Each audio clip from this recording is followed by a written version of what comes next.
Hello there and welcome. This is a 20-minute restorative class and it's going to consist of just two poses. The first is taking the seat of meditation. So for this you'll want 2 blocks or a bolster. You can also set yourself up on a nice comfortable couch or chair, a meditation cushion, whatever is comfortable for you. And then the second pose is Shavasana, and I'll give you several options to make this a supportive Shavasana. And whenever I'm practicing at home, I always like to create just a little bit of space so that I can signal to my brain and to my family members that this is the time I'm taking for myself. And so one of the ways I do that is I move to a different room. Of course, you can do this in the middle of your living room with everyone around if you need to. I use just a little bit of oil somewhere on my body, and I just kind of do that intuitively, just to signal through aroma, through energy, that this is a sacred time, special time. Sometimes I'll do things like burn some sage or some Palo Santo. I'm going to go ahead and do that here. I like to play music. I have a wide variety of playlists that I listen to while I practice. I'm going to leave that up to you for this practice. So let's go ahead and let's get started. All right. Please just close your eyes and take 3 deep breaths with me.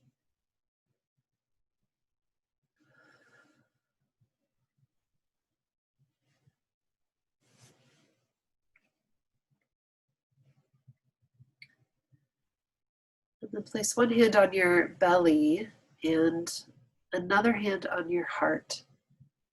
And take another 3 deep breaths with me.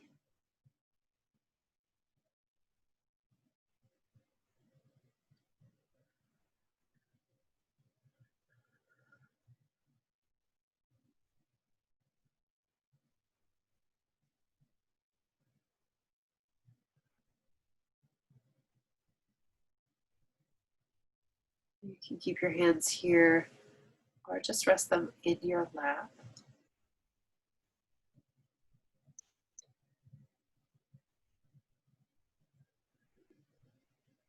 I would like for you to consider giving yourself the attention that you need to soften the outer layers, to receive the wisdom and the inspiration of your heart, and to meet yourself with a sense of patience, gentleness, and friendliness.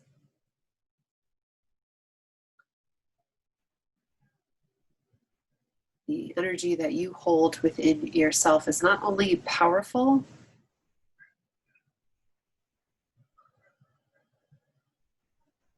but it affects others.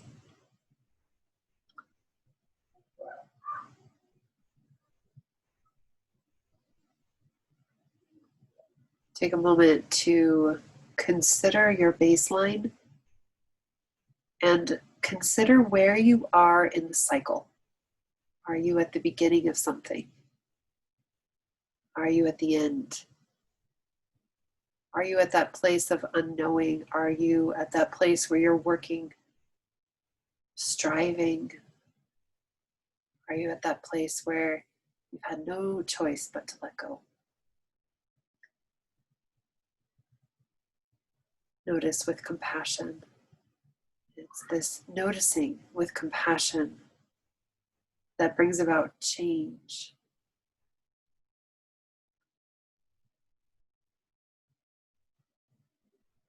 So your task during this time is to simply consider where you are, who you are,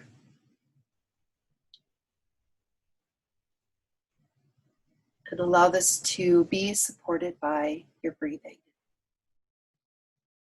So those questions are big questions. Keep it simple by focusing only on your breath.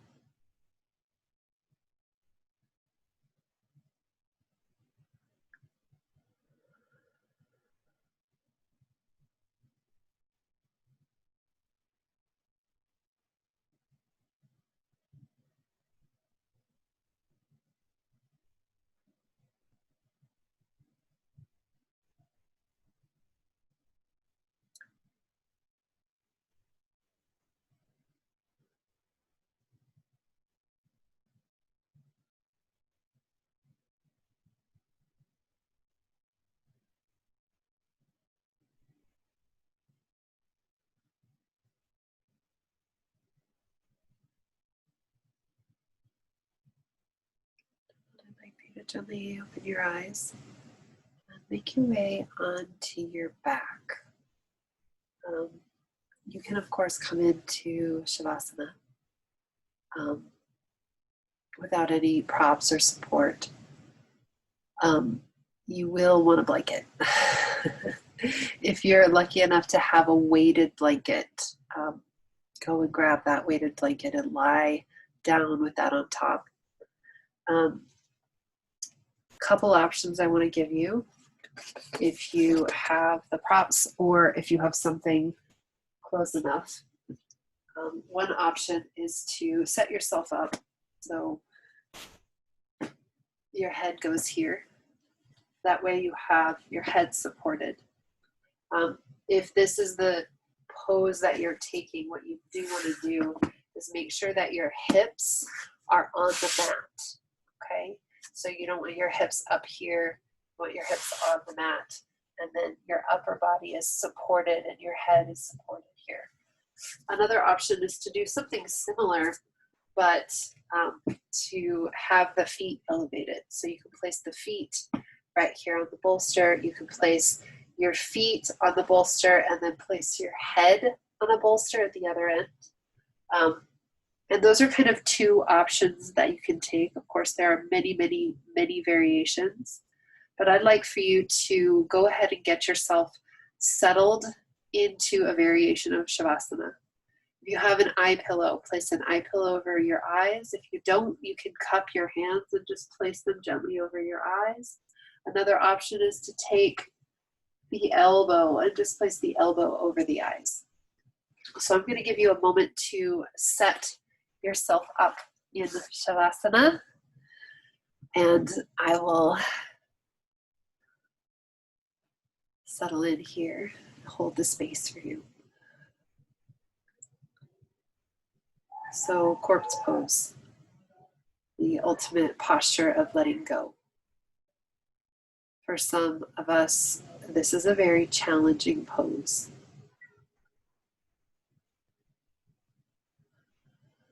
The ending of things is not always the most talked about or celebrated aspects. Often, even as the end is occurring, there is a resistance and there's a fight. So poses like Shavasana help us receive the good work that we've done. To let go, to be grateful, and to rest in the legacy that we've built during our practice. And of course, that can be translated as the yoga practice is a life practice into our daily living as well. So as you settle in, I'm going to pull some words.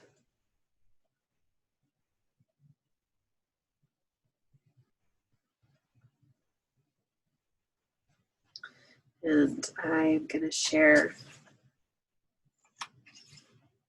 some words while you rest. So if you don't want to listen, feel free to mute, and then you'll just have to finish on your own. But for those of you that are interested in the words that I'm about to read, please look for what resonates with you. Notice what causes a stir, and let the words land and let the words teach you. So this is called The Beauty of Goodbyes. And this is from Jeff Foster's book, The Way of Rest. And he says, I must tell you that I have not yet read this. This will be my first time hearing this as well. Everything ends. Everything and everything we love is on this earth for only a short while. We want to turn from this beautiful fact. Try not to think about it. Call the topic depressing or negative or too dark. Lighten up, we say, desperately attempting to banish endings as if they were enemies. From our lives, burrowing in the mud and the pain, the sadness, the longings, the fears, the dread of eternity, distracting ourselves with the business of the day and platitudes and positive thinking. And religions rooted in fear and secondhand promises and a refusal to face nature and her ancient and mysterious ways. We struggle to control our lives even more fiercely, exhaust ourselves in trying to save ourselves from something from which we cannot be saved. And still lurking underneath our frivolity, our distractions, our attempts to control the uncontrollable, the anxiety still rumbles, the ancient fears of the deep, the specter of loss, the certainty of the passing of things. Often, when we least expect it, or want it, or trust it, or are ready. But, as all the great spiritual teachers throughout the ages have reminded us, death is a part of the great cycle of life. And impermanence is built into the very core of our relative human experience. And nothing is certain here except uncertainty. Nothing is actually promised except what is. And we ignore the cycle of rising and falling at our peril. Everything is burning. As the Buddha taught, and even Christ looked death and decay in the eye, and to a lesser or greater extent, we all must face death in order to value life, to feel fully alive, to know our place in the vastness of the cosmos. We avoid the contemplation of death really to avoid our own grief, our own heartbreak, but to allow our hearts to break, to soften them, to sink deeply into the knowing that everything will fall, everything will pass, everything will crumble, can be the great portal to awakening. We simply stop taking everything for granted. We stop living in tomorrow and we turn toward the living day. We stop seeking our happiness in the future, clinging to the promises of others, and begin to break open into a bigger happiness that is rooted in presence and truth, that allows for the coming but also the going of things, that accepts the little deaths as they happen each day, the disappointments, the losses, the shattered expectations, the goodbyes. The unexpected becomes our friend, a constant companion. We break open into bittersweetness, into fragility and utter vulnerability, into the gift of every moment, of every encounter with a friend, a lover, a stranger. Every moment is rendered sacred, holy, because it could be the last one. This is not depressing to the heart, but liberating, nourishing, because now you are free. Free to really live and love and laugh and give yourself fully to existence. Every instant of contact with a partner, a friend, a mother, a father, a beloved child is seen to be infinite, eternal. There are no insignificant moments now.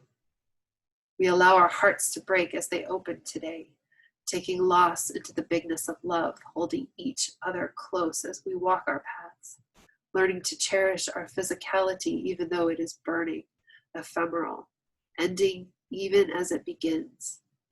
As Eckhart Tolle reminds us, even the sun will die.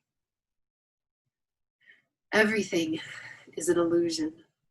An illusion does not mean unreal or non-existent or transient, but transient and playful, forever passing into our presence, unable to be held for long and therefore lovable, embraceable, precious, just as it is. Through looking death in the eyes, we discover a happiness that is not dependent on form, and we begin to lose our basic fear of living. We find God, the presence of love, light, awareness, eternity in the midst of our ordinary days. Through the gains and the losses, the pleasures and the heartache, the sadness and the most profound joys of this crazy human experience.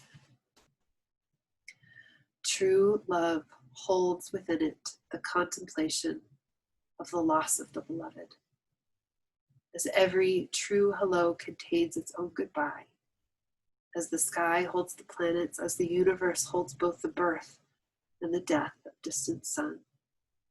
I love you, friend. And I won't always be around in this form, and neither will you.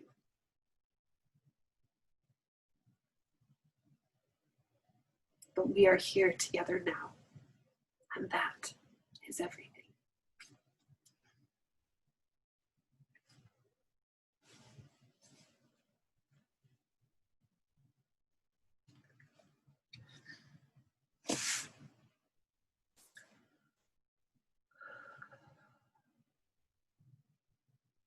Begin to deepen your breath and make your way up to a seat.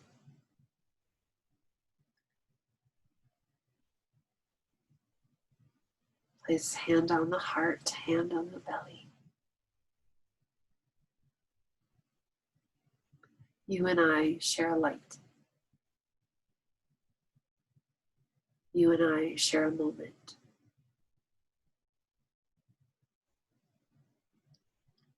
It's that connection, moments of connection that we get to experience that give our life meaning. Please bring your hands together. It's to this shared light. I honor the light that we both share. It is to this I say, Namaste.